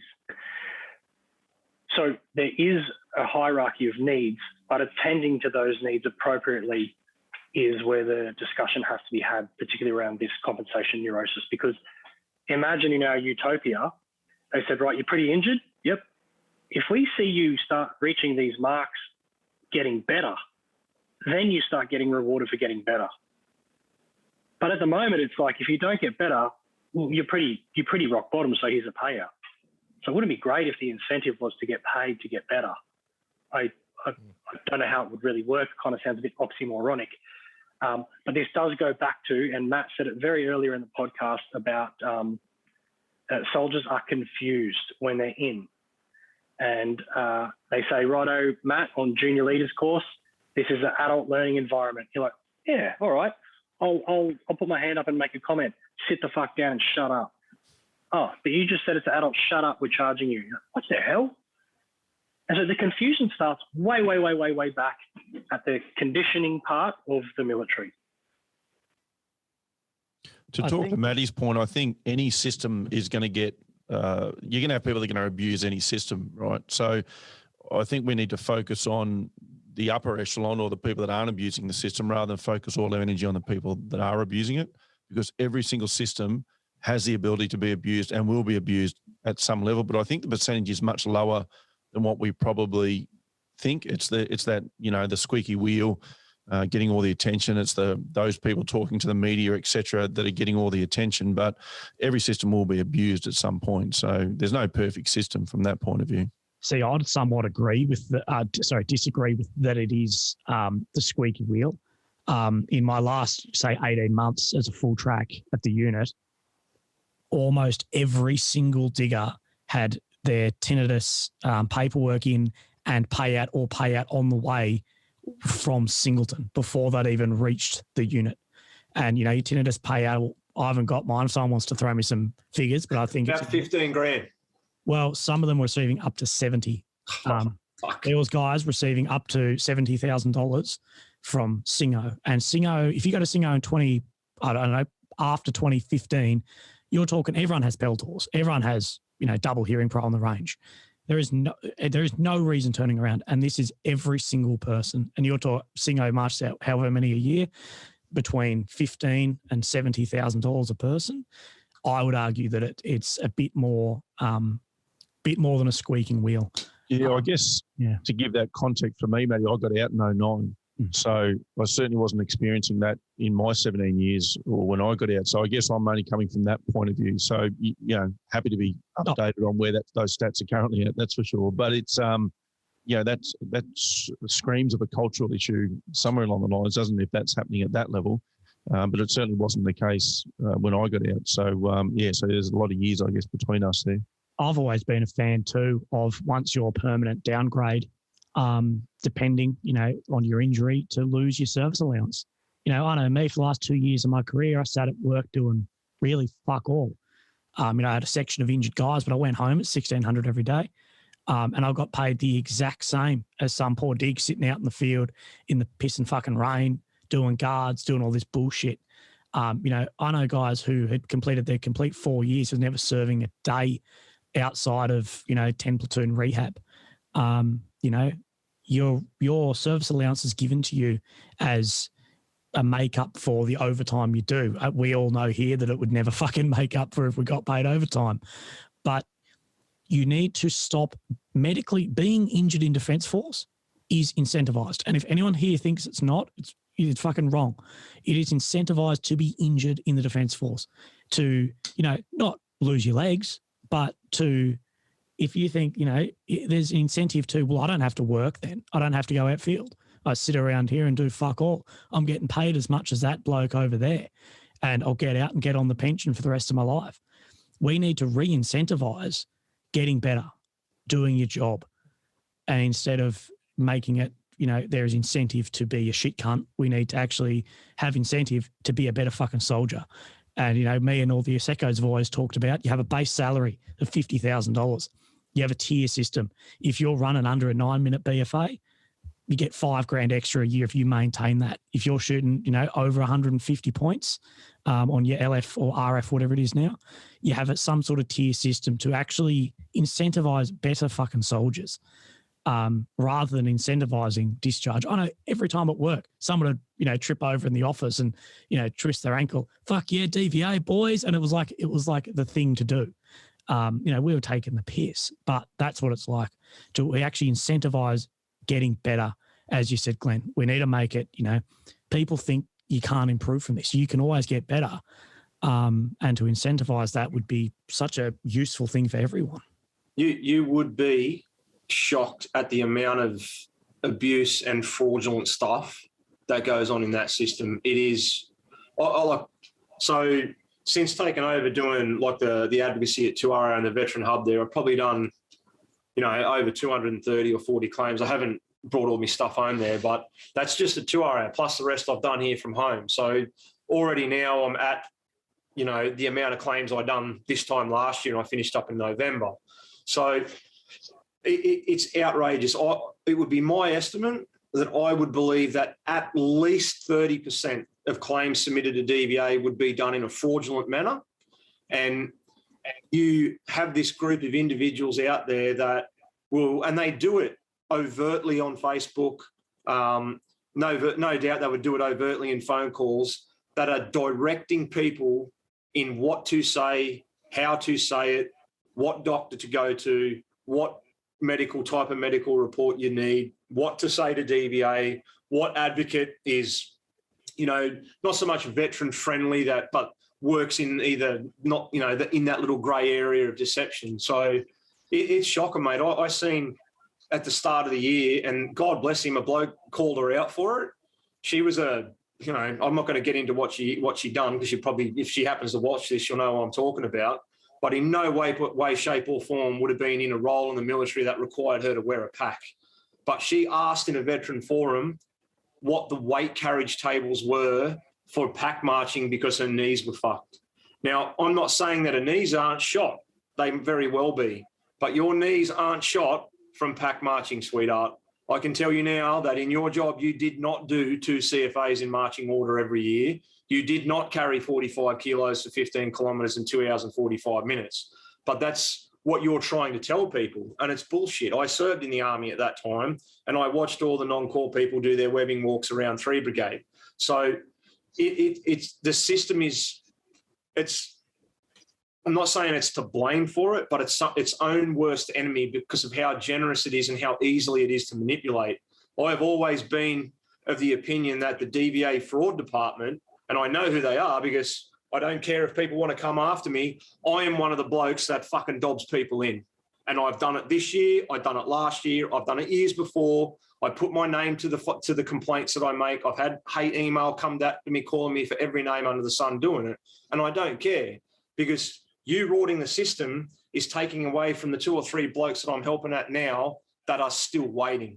So if we can do something when they're looking into these terms of reference as far as DVA goes, DVA needs to toughen up their fraud department, toughen up questioning people. Like, they've got every right to question people. And I don't know if you remember Jackie Lambie standing in the Senate, whether it was at the start of this year or the end of last year, using her Senate privilege to name a psychiatrist, name and shame him in a Senate, in her, whatever they call it, parliamentary privilege. What that silly clown didn't specifically say was this psychiatrist, all right, was having all these people come to him who had never deployed outside the country, who were claiming PTSD and depression, and he was not diagnosing them with it. So they started putting these complaints in together, these group complaints, and then a group, you know, whatever it was, that made it to Lambie. And all of a sudden, this poor bloke has his reputation in tatters now because he could see through the bullshit that was sitting in front of him. So the system is, that's what I'm saying. If the DVA system was not good, then why are all these fraudulent, lying assholes out there trying to take advantage of it? If the system's so shit, why are you trying to get into it? Why are you lying?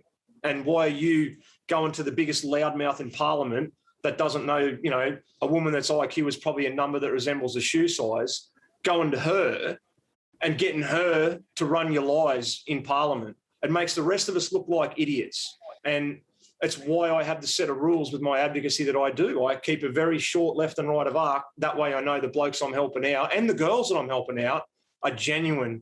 And everyone else, off you go somewhere else, go and, you know, take your Chuck Norris fantasy story somewhere else and tell them to someone who's, you know, going to believe your bullshit, because I'm sure as hell not. So, you know, if we can tighten that up in that DVA system, you know, we're going to save a lot of money, you know, and it's one of the things that clogs the system too, because these DVA delegates, they're not stupid. They know if a blanket counter puts a claim in for PTSD and his description and his claim on his My Services, I was detached to a sniper pair outside the wire in Afghanistan. Well, no, you weren't, mate. I'm not accepting your PTSD on that bullshit story. Get the fuck out of here. So that's clogging the system up. That's what's making the claim system slow, all these bullshit claims that are going in. So I hope, and I say this, I hope they do it correctly, but I hope DVA stiffen their acceptance process up big time at the end of this, and then watch the whinging start then. You know, and I think it was mentioned before, there's the fear of doing that because of the threat of this suicide, the threat of mental health. Oh, if DVA don't accept my claim, I'm going to go hang myself in the back of in my backyard in a tree. Well, DVA is the least of your problems, you know, if you're going to be considering hanging yourself in the backyard, you know, with a tree, on a tree. So, you know, it's a system that is its own worst enemy because of how generous it is.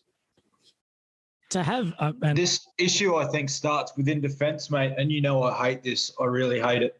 If you know the incident we were involved in where Ben got killed, you know, if the amount of claims that have gone in for that, people that are living on pensions that weren't even there, I would have been at a fucking U2 concert if everyone that said was there. Like, and defence had, you know, for someone that records everything and they can tell you if you got an extra water bottle out of the Q store, they can't tell people who was at a critical incident.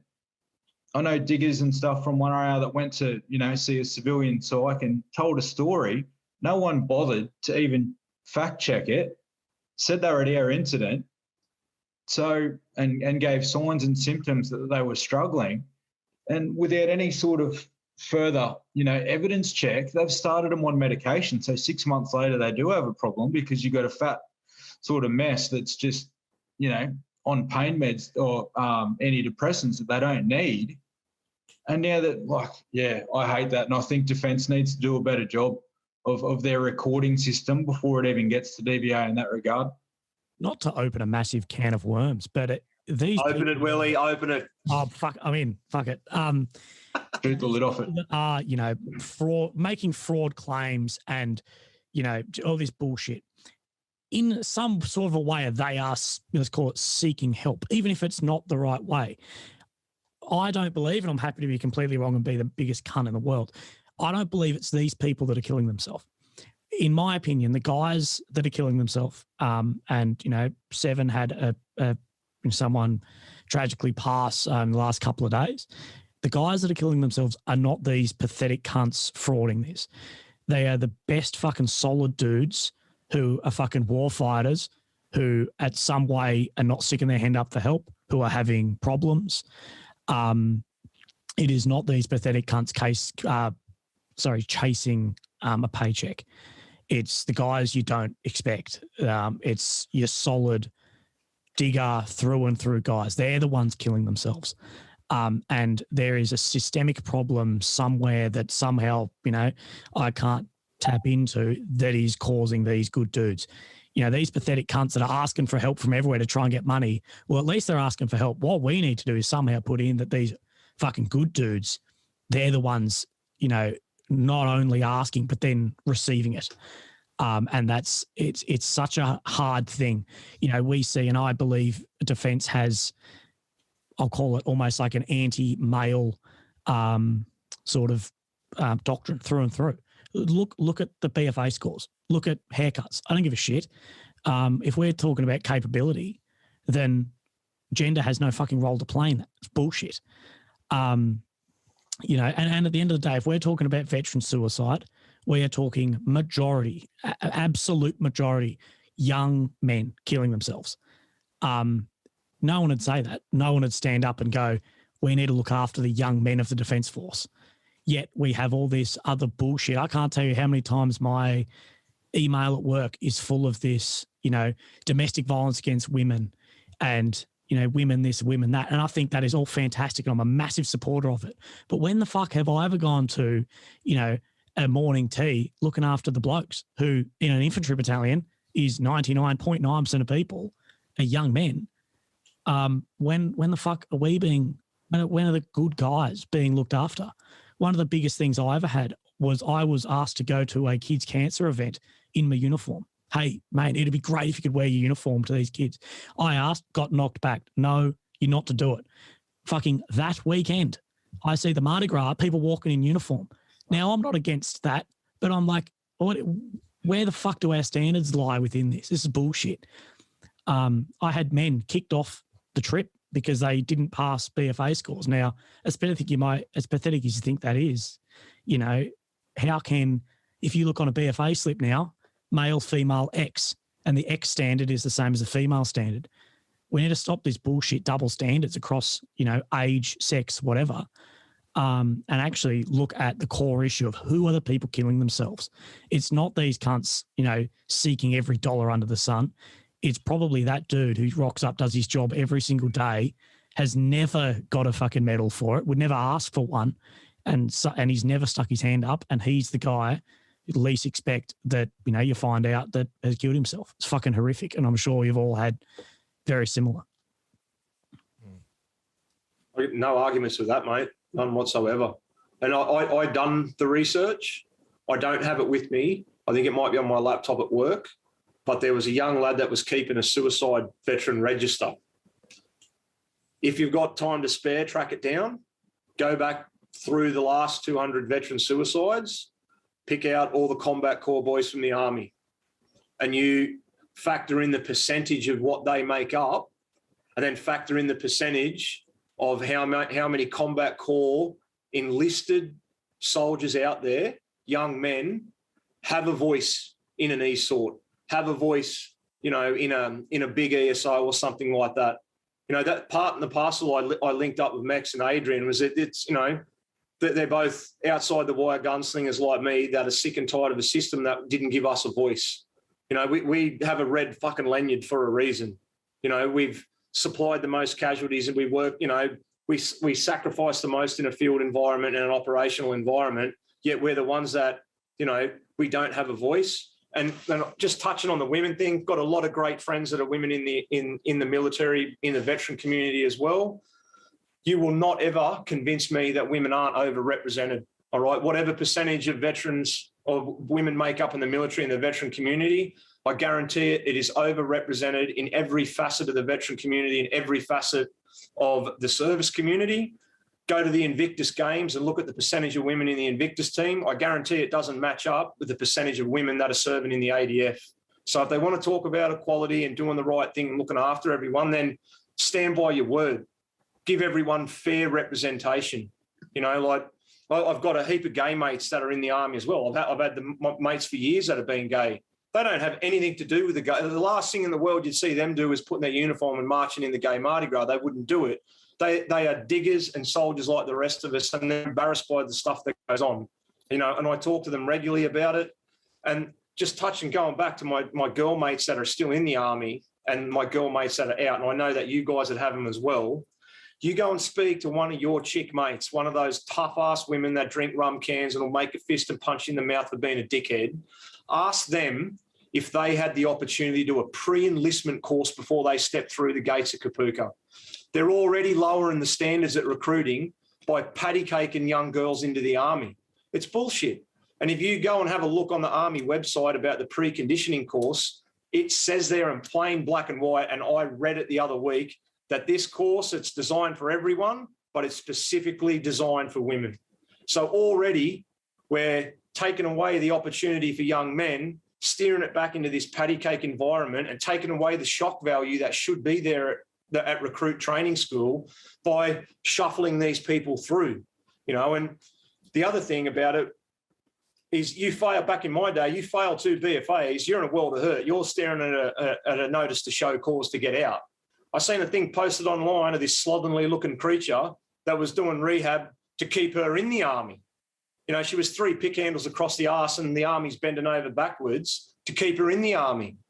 Waste of money, waste of time, and taking up a spot for a good, young, motivated female in this country to step into the army. So what are we doing? We talked about it at the beginning. We're already lowering the expectations of our recruits. We're tiptoeing them into the army on a 6-week preconditioning course because you've showed no initiative or motivation to get yourself ready to join the army. I was a shearer before I joined the army. I had to quit work out how I was going to learn to friggin' run again, how I was going to learn not to punch the bloke next to me that was annoying me, and try to keep my hands in my pockets when I got to Kapooka. So you have to show some type of initiative, and the army's taken away the shock value. It's taken away the initiative of people getting in. So, I hope this is going to change. Honest to God, I don't see it changing. I think society's taken too much of a grasp over in the military. I don't think we've got leaders with enough spine that are going to steer us back in the right direction. I think the leaders are there. I think they're probably 2 ranks away where they need to be, to get us in the right direction. And those leaders, Huggo, who will take us in the right direction, will never get to the rank they need to be. You're 100% right, Willie. They won't. So I know a couple of them. There's a couple of, he was a company commander here. I believe he was a CO recently in another battalion. I'm not going to say where. I don't want to pin the bloke out, but he's a guy I genuinely hope that hangs around. He was even mentioned a handful of times on the I'm not Advis Instagram page about being a good dude earlier this week.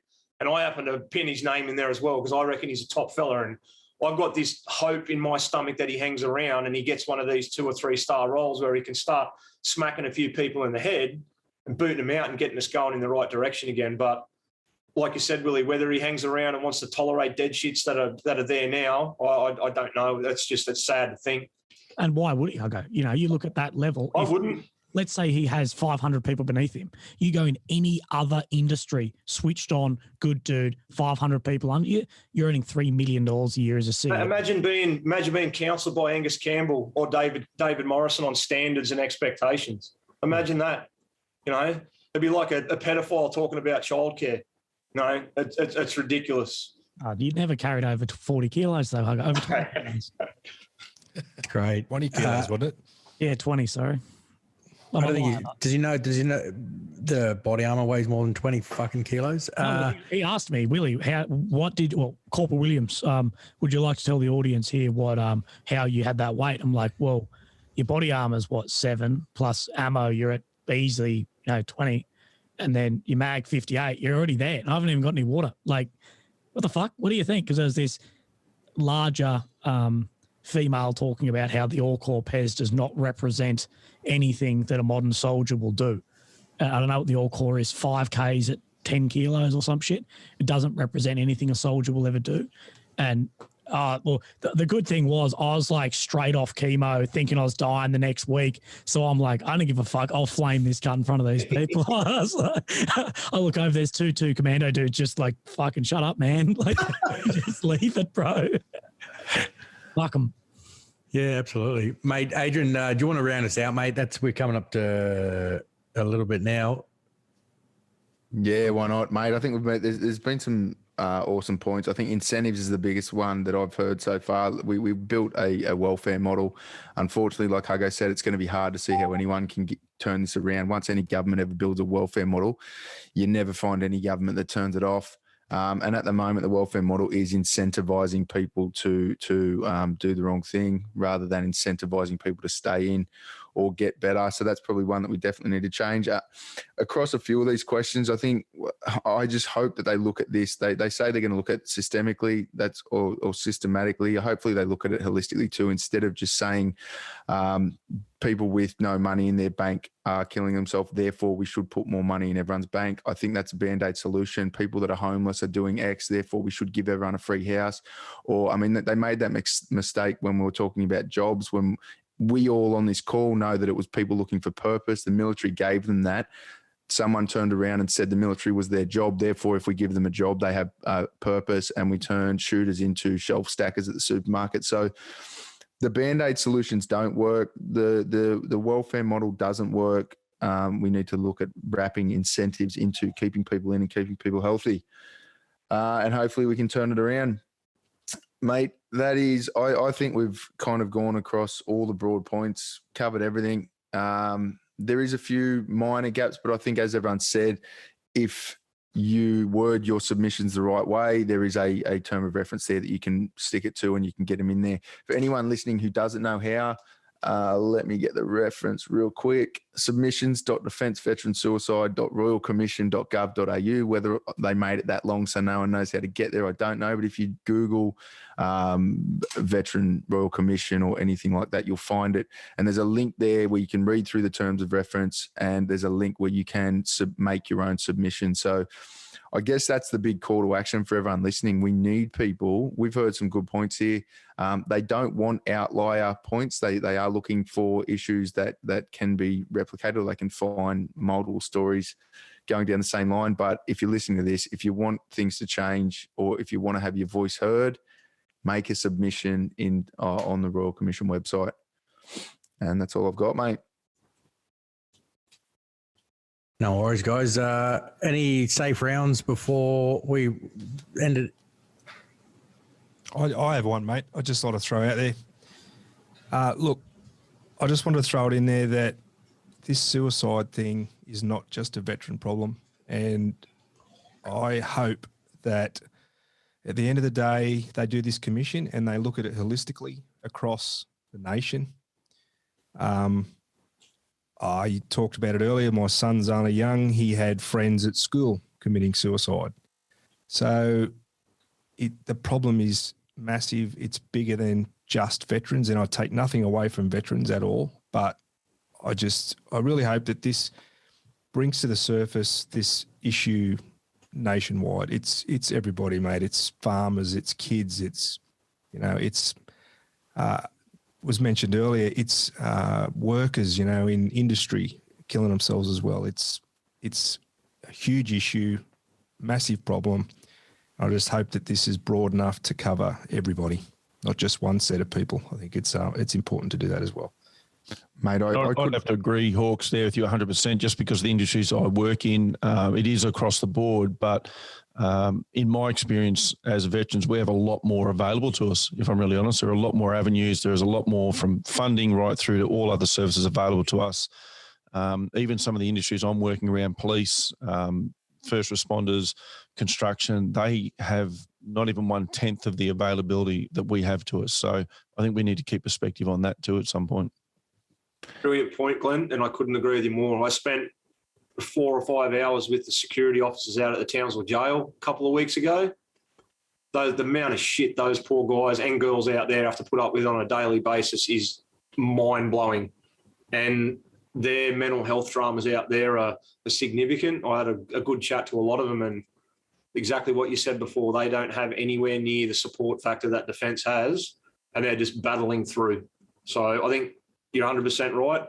We've got to keep it in perspective, and we've got to stay accountable. You know, like if people are getting around saying that, oh, there's no help out there, well, you're either lying and full of shit, or you need to ask some questions. You need to make some phone calls, and you know, we need to be accountable, and we need to be our, you know, in the army, you know, what did we do before our mate got to us to help us if we were hurt? Self-aid, buddy aid, and then Casevac. We need to be getting back into that self-aid and helping ourselves. If we're not feeling well, fuck, you know, self-aid, get on the phone and find out, you know, and it's easy enough to do. There's, you know, we've got representatives of every, you know, not every, but a broad brush of deployments here. So we all know about it. And there's, you know, VVSS Open Arms now. There's ample help out there. And the white card is available now while you're serving. So there's really no excuse to be sitting around and saying that help isn't available, especially, you know, if you're a family member of a veteran out there and you're watching this, if you're sitting there and you're thinking that there's no help available for your son and daughter, trust me, you are wrong. And if the loudmouth out there that thinks that there is no help available, then trust me, there is, and you're still wrong about it. And she will know who I'm talking about as well. So, you know, get out there and get the help if you need it. It's there, and there's a lot of it available. You just got to be willing to ask for it and put your hand up and go and get it. Well said. Thanks, guys. I know we put this together fairly short notice, and the willingness and the eagerness, everyone jumped on straight away and said, yes, I want to be a part of this.